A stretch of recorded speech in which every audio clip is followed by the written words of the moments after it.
এই 32 নাই, এদিকে তাকাই এদিকে তাকাই, আপারে পাই না। আপারে তো জাতির উদ্দেশ্যে বাস দিয়ে পাঠাই দেওয়া হয়েছে, আর কি লাগবো বাসন? আপা আর স্বপ্ন দেখেন না বাংলাদেশে আসার। পাগল ছাগল কি বলবে এটা আমাদের দেখার বিষয় না। পাগল দূর থেকে কথা বলতেছে, পাগল দেশে আসুক, আসার পর দেখাও যে দেশের মানুষ কি তাকে যদি চায় না জুতা মারতে চায়। ও যদি আসে জুতা মারা হবে, ওকে জুতা মারা হবে। আমরা একটা জিনিস অন্তর্বর্তীকালীন সরকারকে বলতে চাই, এদেশের সরকারদেরকে আমরা বলতে চাই যে সিরিয়ার ভিতরে যখনই সরকার গঠন হয়েছে তখনই কিন্তু তারা এই আসাদ বাহিনীকে নিষিদ্ধ করে দিয়েছে। এখনো কেন বাংলাদেশের ভিতরে আওয়ামী লীগকে নিষিদ্ধ করা হলো না? এটা আমার বর্তমান উপদেষ্টা বর্তমানে এখনো দেখা যাচ্ছে যে তাদের যে সুশীলতা দেখাচ্ছে, তারা এই সুশীলতার মাধ্যমে এই ছাত্র সমাজের আগামীতে কাল হয়ে দাঁড়াবে। আমরা অন্তর্বর্তীকালীন সরকারকে বলবো, আপনাদের সুশীলতার কারণে যদি আগামীতে কাল হয়ে দাঁড়ায় তাহলে আপনাদেরকে আমরা কখনো ক্ষমা করবো না।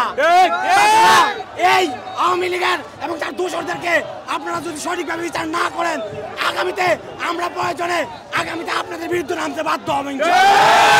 আমরা বিন্দু পরিমাণ ছাড় যেমন আগে দেয়নি, এখন আমরা দেব না।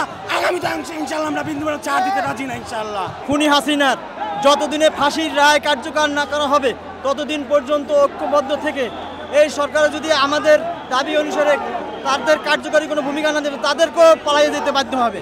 কারণ তারা অনেক ফ্যাসিস্টদের, অনেক দোসরদেরকে উপদেষ্টা পরিষদে রক্ষা করছে, উপদেষ্টা পরিষদ তাদেরকে নিয়েছে, তাদেরকে এস্টাবলিশ করতেছে।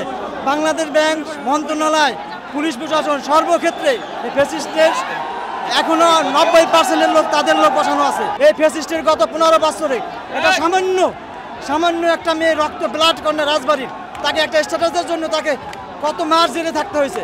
আর তারা নির্বিচারে হত্যা করেও তার দোষরা এখন আত্মগোপন করে, তারা ফেসবুকে সচল আছে, তাদেরকে এখনো কোনো কিছু গ্রেপ্তার করানো হচ্ছে না। পুলিশ প্রশাসন তাদের কোনো একটা ফুলের টোক্কাও দিচ্ছে না। এটা অবশ্যই সন্দেহজনক যে ইন্ডিয়া থেকে চালাইতেছে যে বাংলাদেশে যাতে অরাজকতা সৃষ্টি করতে পারে। বিশেষ করে আজকে যেমন হাসিনা বলল যে জঙ্গিরা এবং ছাত্ররা নাকি মাঠে ময়দানে ছিলই না, ভাড়া করিয়া ছাত্র নিয়ে আসা হয়েছে। অর্থাৎ দিনমজুর যারা আছে তাদেরকে নাকি ছাত্র রূপে করিয়া আন্দোলন চালানো হয়েছে।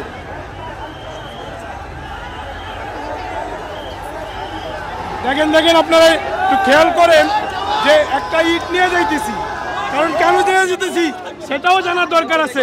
কারণ এই বাড়ি থেকেই স্বৈরাচার বাকশাল কায়েম করার জন্য শেখ মুজিব প্রস্তুতি গ্রহণ করছিল। এই বাড়িতেই শেখ হাসিনা বেড়ে উঠছে এবং স্বৈরাচারী হয়ে তিনি বড় হয়েছে। এবং এই ইটটা এই জন্য নিয়ে যাইতেছি যার দ্বারা আমার নাতিপুতি, আমার সন্তানেরা এটা বাথরুমে ব্যবহার করবে। আর স্বৈরাচারের বাড়ির ইটের মধ্যে পায়খানা করতেছি, এটা থেকে তারা এটাই স্মরণ করবে সামনে থেকে যেন কোনো স্বৈরাচার মাথা চারা দিয়ে উঠতে না পারে। এবং অন্তর্বর্তীকালীন সরকার ডক্টর মোহাম্মদ ইউনূস সাহেবকে অনুরোধ করব 32 নম্বরের বাড়িটা যেন গণ বাথরুমে পরিণত করে, যেমনি ভাবে আবু জাহেলের বাড়িটা মক্কায় বাথরুমে পরিণত করছে, হাসিনার বাড়িটাও যেন গণ বাথরুমে পরিণত করে। আর 32-এর বাড়ি এইখানে যে মুজিব ছিল, মুজিব নামের কোন সংবিধান বাংলাদেশে চলবে না।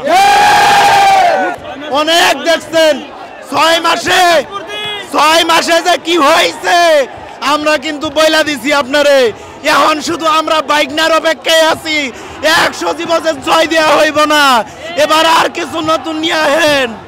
100 দিবসের দিয়া হইব না, সাইমা ওজেদ পুতুল্লে দিও হইব না, মোদি দাদার কিছু নিয়ে আহেন।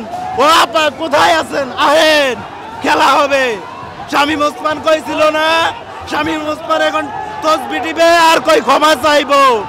এমন জায়গায় মার দিব জনগণ কাপড় উঁচা করে দেখাইতে পারবেন না। আপা আপনিও খায়েন না, আমরা চাই না লাল হোক গোলাপি হোক, কিন্তু জায়গা মতো লাগলে কিন্তু বুঝতে পারবেন বাঁশের লাঠি এখনো সংরক্ষিত, আমরা একটাও ফেলাই দেই নাই, সব রেখা দিছি। জানি আপনারা দুষ্টমি করবেন, দুষ্টমি করলে জায়গা মতো যে দিতে হইব ওষুধ, আমরা সেই প্রস্তুতি রাখছি। আপা আসেন, ওয়েলকাম আপা আসেন।